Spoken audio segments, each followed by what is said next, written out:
¿Qué tal, Jorge? ¿Qué tal si comenzamos a hablar de las elecciones generales? Todavía está incierto el resultado.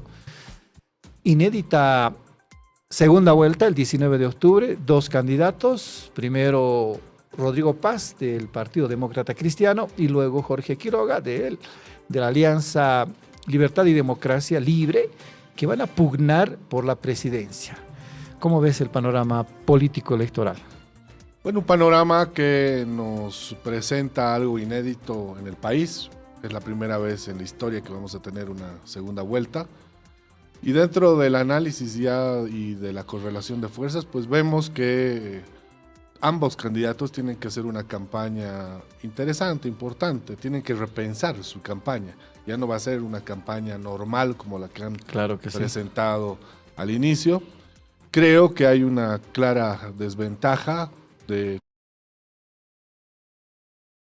Depende de la campaña, porque su caudal de votación responde más a un voto de centro, centro-derecha. Hay gente inclusive que lo cataloga como radical de derecha, hay gente que lo cataloga como cercano a Milei, por ejemplo, ¿no? A Bolsonaro. Entonces, esa gente jamás va a votar por Tuto Quiroga, va a preferir votar o en blanco, nulo, o bien por Rodrigo. Es decir, gente que ha votado por Samuel, gente que ha votado por Manfred, gente que ha votado por Andrónico, gente que iba a votar por Eva. O por los votos nulos. O por Johnny, o por votos nulos. Yo creo que tiene esa concepción de las cosas, va a volcar su voto a Rodrigo, ¿no? Entonces, no está comenzando con buen pie Tuto, pero todo puede pasar, tú sabes, en el país. Depende mucho, reitero, de la campaña política que hagan ambos. Y ojalá que más bien su campaña se centre en la posibilidad de presentar la propuesta o profundizar sus propuestas. Algo que le falta a Rodrigo, me parece, es profundizar eso, las propuestas económicas, sociales, políticas también, de política institucional, de gobernabilidad, de alianzas estratégicas, etcétera. Y eso es, me imagino, lo que está esperando la gente, que se lo digan en facilito, además, ¿no? Así es. No en complicado, no hablar tanto de cifras, la gente se pierde en cifras, sino más bien en la posibilidad de presentar algo práctico, pero algo que realmente le dé certidumbre a la gente en términos de solución. En esa desventaja quizás quiso decir Jorge Dulón de que, por ejemplo, la votación no le favoreció en la primera vuelta. Segundo, no tiene una representación legislativa favorable. La mayoría está con Rodrigo Paz. Puede ser de jugar en contra eso más adelante si es que es gobierno. Va a tener que hacer alianzas extremas porque ya Samuel Doria Medina ha expresado su respaldo. No sé si le seguirán también sus diputados o senadores electos a Rodrigo Paz. ¿Crees también que pueda ocurrir eso en la Asamblea Legislativa? Bueno, tiene que haber, después de los resultados de la segunda vuelta, una capacidad extraordinaria de quien gane de poder hacer estas alianzas estratégicas, ¿no? Pero además, alianzas estratégicas que tengan una continuidad en el tiempo, no que sean momentáneas, instrumentales, ¿no? Eso creo que es clave para no volver a lo del pasado, a esta democracia pactada, ¿no? Claro. Que teníamos hace 20 años. Eso es lo que mucha gente teme. En donde corrían los maletines negros en la asamblea. Además, la repartija de cargos. Así es, ¿no? Y querías que se apruebe una ley estructural y tenías que ahí poner... Hasta renunciaba a ministros, ¿te acuerdas? Así es. Renunciaba a ministros para hacer quórum en la Cámara de Senadores o en la misma Asamblea Legislativa que antes era el Congreso Nacional. Ahora, obviamente, hay un nuevo ajuste político en el país, un reajuste de la correlación de fuerzas. Por eso se entiende lo que pasó la semana pasada. ¿Imaginaba eso Jorge Dulón? La verdad no, Rubén. Yo quiero ser honesto contigo, como siempre. Es decir, para empezar, ni tú, ni yo, ni nadie esperaba los resultados que han habido, ¿no? En la primera vuelta. Todos teníamos una percepción diferente, ¿no? Un análisis diferente de lo que podía suceder. Habían dos candidatos ahí bien identificados que podían ir a la segunda vuelta. Había una posibilidad de que un outsider, pero de la centroizquierda, pueda entrar a esa segunda vuelta, es decir, con nombre y apellido. Tuto y Samuel estaban como preferidos en la oposición al MAS. Y Andrónico era el que normalmente y naturalmente debía capitalizar el voto que ha tenido Rodrigo. Sí. Pero nadie se imaginaba que Rodrigo, calladito, ¿no? Iba a ir trabajando para capitalizar el voto popular, el voto de izquierda, el voto histórico del MAS, el voto histórico de Evo también. El 15% de los nulos no es único, ¿no? Que responde a Evo Morales, el techo de Evo Morales. Yo creo que todavía respondía a un 30% aproximadamente. Entonces, no, nadie se imaginaba esto, pero hay que tener cuidado también, Rubén, ¿no? Porque entre los analistas, entre los colegas, dicen, se terminó el MAS, Sí. se terminó, Evo desapareció. Yo creo que no. Este gobierno que viene va a ser un gobierno de transición y va a depender mucho de cómo lo haga para que efectivamente el MAS Pase la posta. se extinga o no. Claro. Y Evo Morales desaparezca o no. Así es. Porque hay que recordar la historia. La memoria histórica es muy importante en el análisis. Y Evo Morales es estratégico en términos de ser opositor. Sí. ¿No? Durante los años de la democracia pactada, ¿no? de los rostros permanentes que conocíamos en política, Evo Morales sistemáticamente ha ido desarrollando acciones sociales de protesta y demás que lo han beneficiado después para ser presidente. Así es. Y ahora él va a utilizar esa experiencia. Finalmente, Jorge, la semana pasada ocurrieron hechos que nadie pensaba también respecto a la decisión del Tribunal Supremo de Justicia de revisar los casos de los plazos en relación a la detención preventiva de 3 personas en particular, Luis Fernando Camacho, Yanine Áñez y Marco Pumari, y no así de los 4.500 reclusos que también se encuentran en esa misma situación. ¿Qué criterio tiene, Jorge, de esa determinación judicial? Nosotros hemos considerado de que fueron procesos express. Una resolución han permitido liberar de culpas a estas personalidades que han sido protagonistas de la crisis postelectoral de 2019. Sí, con el cuidado de siempre, ¿no? De no ser demasiado subjetivo, pero yo coincido, ¿no? Con ustedes, porque en realidad creo que esta medida del órgano judicial en sí es una medida política.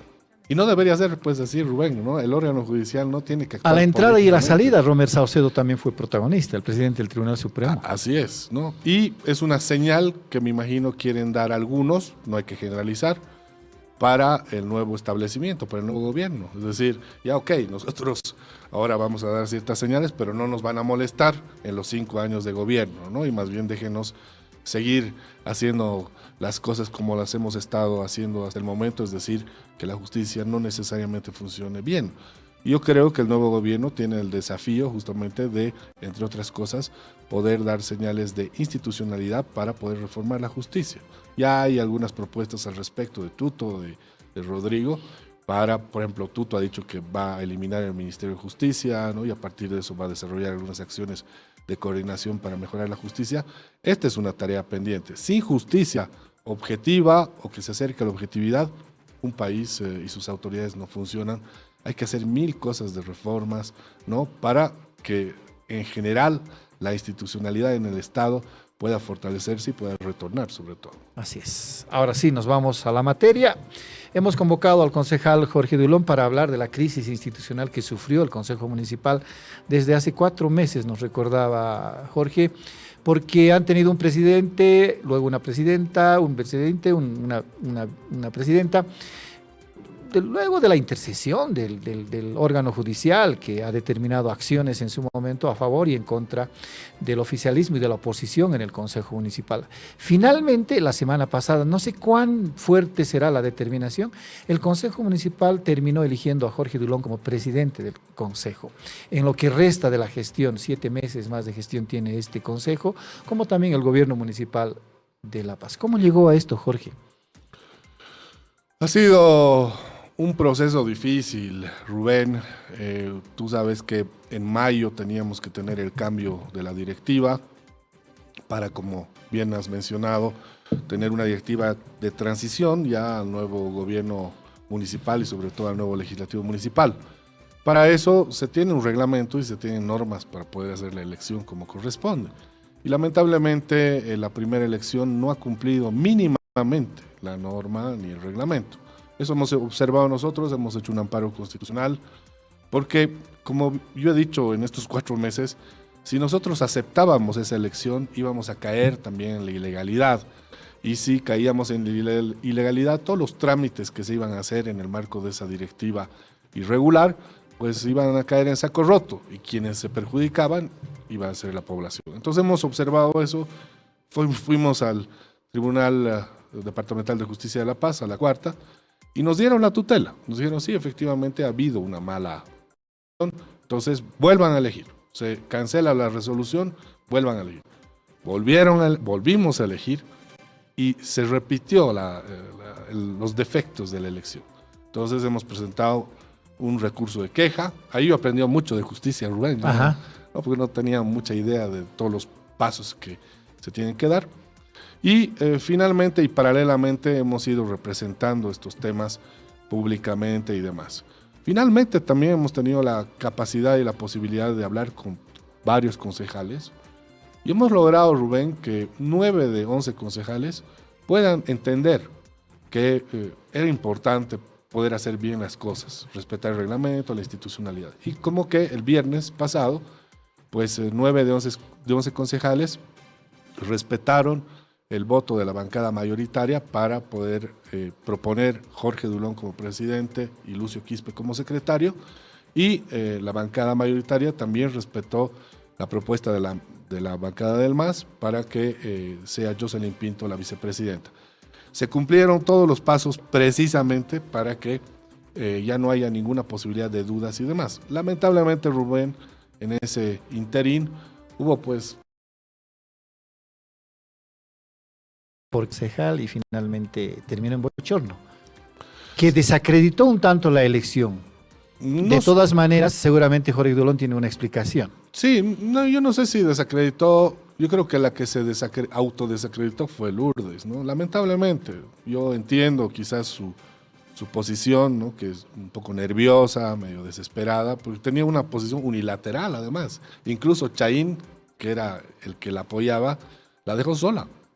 Entonces estaba sola ella con 9, que sí entendimos un poco la posibilidad de volver a hacer la elección y de mostrarle a la gente que es importante la institucionalidad. Entonces ella con ese nerviosismo comenzó a hacer todo lo que hemos visto en las redes, en los medios, ¿no? Y quedó mal ella, ¿no? Pero la elección como tal creo que fue importante, creo que no fue desacreditada, y además si uno revisa el cumplimiento, como te digo, del reglamento, de la normativa, puede darse cuenta que todo se ha hecho de acuerdo a lo establecido.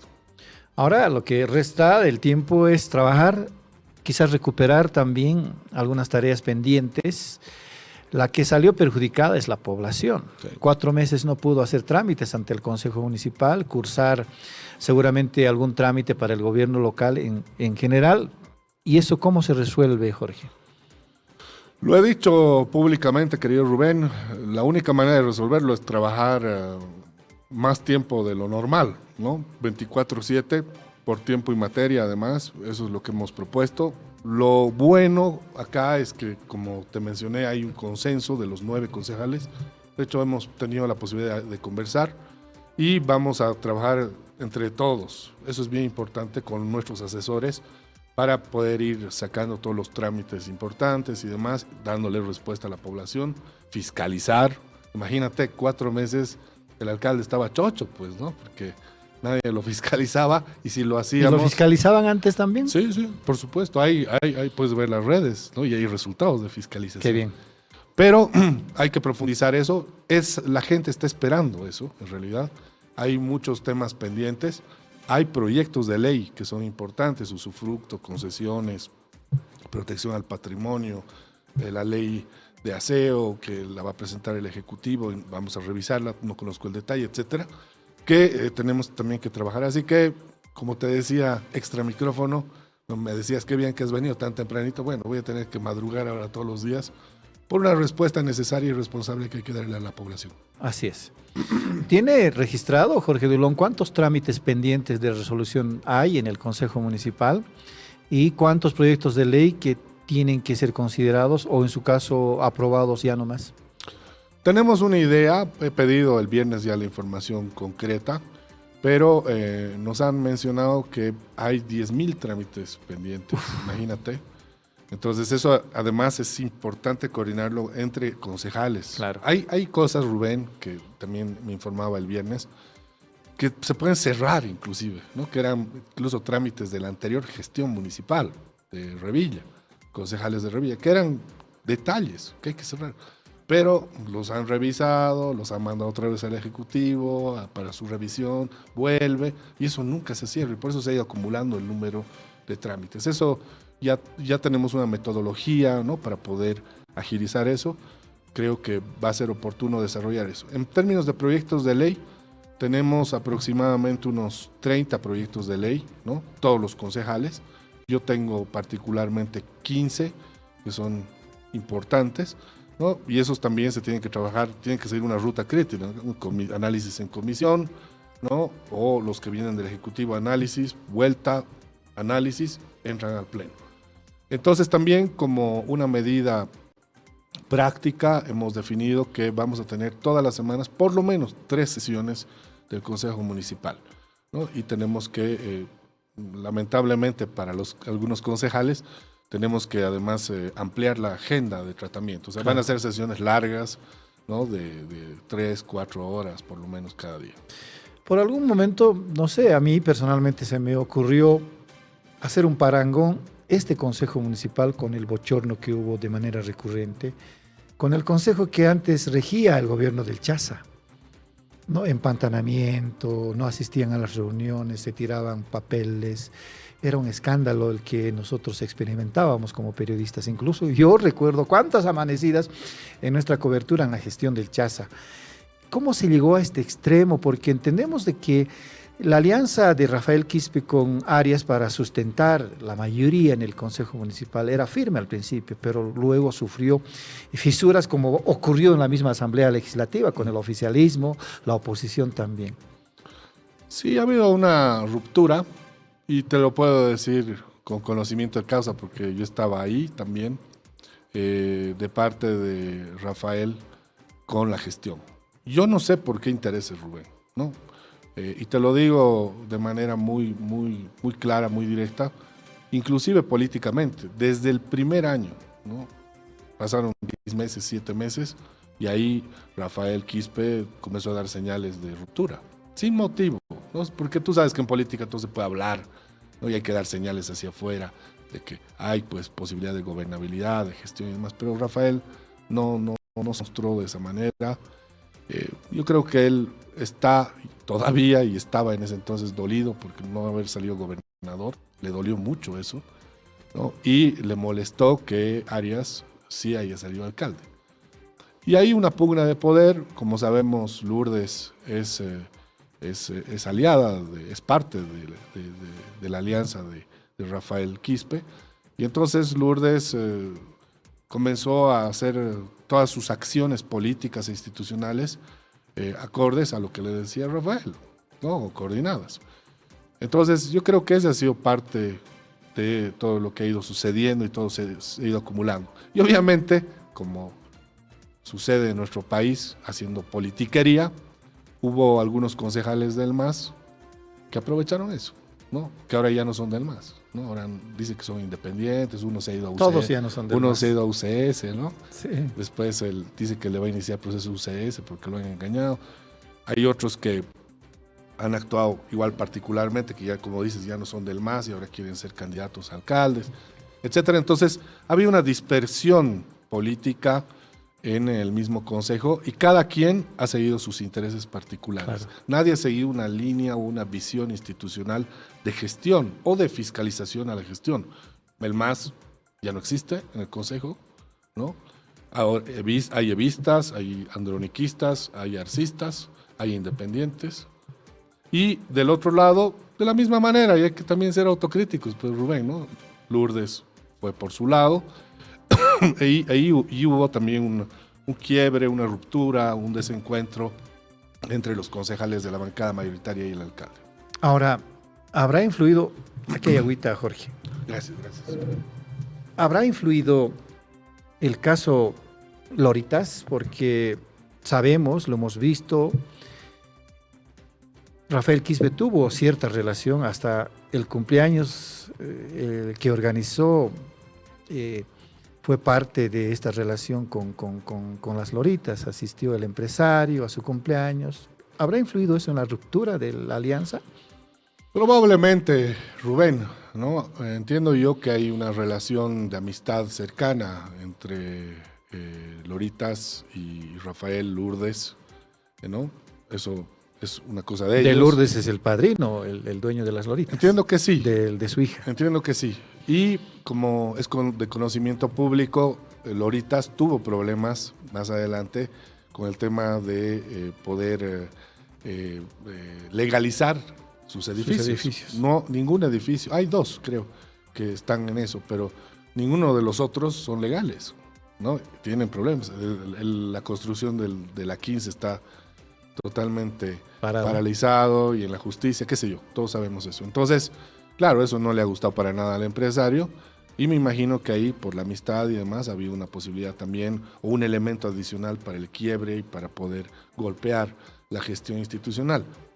Y creo que no se trata de eso, pues Rubén, ¿no? O sea, uno puede tener sus amigos, ¿no? Sus relaciones familiares o de amistad, pero eso no puede mezclarse pues con una visión de ciudad, con una visión de gestión legislativa, y eso también es lo que ha ido sucediendo, ¿no? Pero es parte de, porque eso y muchas otras cosas más han provocado lo que tú dices, y también eso que nos sirva como lección a todos los paseños, a todos los bolivianos. No podemos caer en la desinstitucionalización nuevamente. Como bien has mencionado en el análisis, el Consejo Municipal no solamente ahora ha dejado de funcionar 4 meses, sino que tenía, ¿no?, comportamientos sinusoidales de trabajo, de no trabajo, de peleas. Has visto, ¿no? Hay no solamente la sesión del viernes ha sido bochornosa, han habido muchas más, etcétera. Entonces, tenemos que tener la capacidad, todas las autoridades circunstanciales, de que tenemos que respetar la institucionalidad y el Estado, porque eso es para eso ha votado la gente. Así ¿no? es. Entonces, yo tengo la misión y espero poder estar a la altura, querido Rubén, de retornar a la institucionalidad, ojalá poder entregar la gestión legislativa a los nuevos concejales y que esto sirva como ejemplo para que nunca más pase lo que ha pasado, no solamente en el gobierno del Chaza, sino en este gobierno municipal, en el legislativo. Eso esperamos en La Paz. A propósito de las Loritas, concejal, ¿qué trabajo de fiscalización ha hecho el Consejo Municipal respecto de estos proyectos de construcción que han intentado ser ingresados para su legalización en el gobierno municipal? Pero en el intento algunos edificios se han quedado sin protocolización, sin su homologación y finalmente ahora lucen como estructuras de cemento nada más, en perjuicio de mucha gente, muchos usuarios que han creído de que esos edificios iban a ser para ellos, considerando que habían pagado por adelantado, todo eso. Es un ejemplo de lo que sucede con otras constructoras también, ¿no? Loritas, claro, por la relevancia del tema de comunicación, ¿no? Lo que acabamos de mencionar y demás, es la empresa, digamos, que traduce eso. Pero así como es Loritas, hay muchas otras empresas constructoras que hacen lo mismo. Imagínate, sacan permiso de Palca, ¿no? En terrenos de La Paz, le meten, ¿no? En La Paz, digamos, ahí se puede construir 8 pisos y ellos con permiso de Palca le meten 10, 12, 15, ¿no? Entonces, eso tiene que arreglarse estructuralmente. Nosotros, para el tema de fiscalización con Loritas y con otras construcciones fuera de norma, hemos hecho lo que debíamos hacer, es decir, pedir información, ir a terreno, hacer seguimiento, y gracias a eso, el 90% de las construcciones, específicamente de Loritas, no tienen permiso.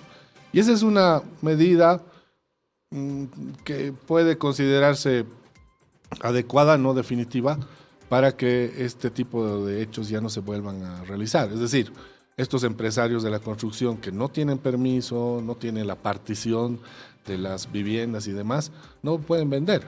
Y si venden, pues los que compran no van a poder vender en el futuro su vivienda, ¿no? Van a tener que quedarse con eso. Entonces, es una medida, como te digo, que no es estructural, pero que ha sido útil y que está ahí. O sea, no, los edificios, la gran mayoría de los edificios Lorita no son legales. Así es. Y eso hay que decir. Y eso, y permítame terminar la idea, tiene que comenzar a trabajarse más adelante de manera estructural. Hay que solucionar el tema de límites, Rubén. Eso siempre lo venimos analizando y diciendo. Y ahí la visión de la nueva gestión municipal, de la nueva propuesta de gestión municipal de quien venga, tiene que abordar esto, es decir, la posibilidad de contemplar la metropolización, desarrollar un trabajo entre todos los municipios de la metrópoli, Palca, Mecapaca, Chocalla, El Alto, Viacha, La Paz, para solucionar una vez por todas el tema de límites. La gobernación no se va a animar a hacerlo porque no es una política pública popular, ¿no? El gobernador que haga eso ya va a terminar peleado con uno y otro municipio. Todos. Entonces todos tenemos que sentarnos para solucionar el tema de límites y ahí se van a solucionar muchos problemas.